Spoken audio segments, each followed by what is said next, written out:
Let me show you how we can use the Pro mode on OnePlus 15R. So if we open the camera, over here we should be able to swipe to go to the Pro mode.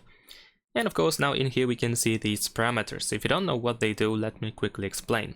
First we have ISO, and ISO controls how sensitive the sensor is to light.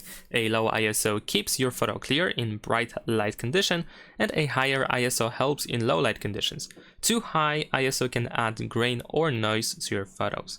We can move left and right in order to adjust it, but we can also tap on A in order to set it to automatic.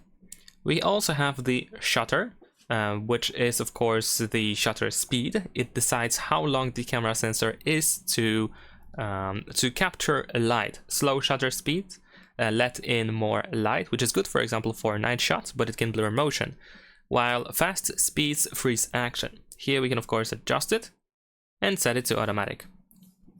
EV is the exposure, and this slider lets you adjust the overall brightness of your image.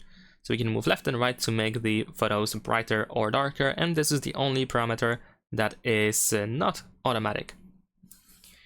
Focus decides what should be sharp exactly in your photos. So we can move to the left in order to focus on macro objects or subjects, and we can move to the right in order to focus on pretty much everything.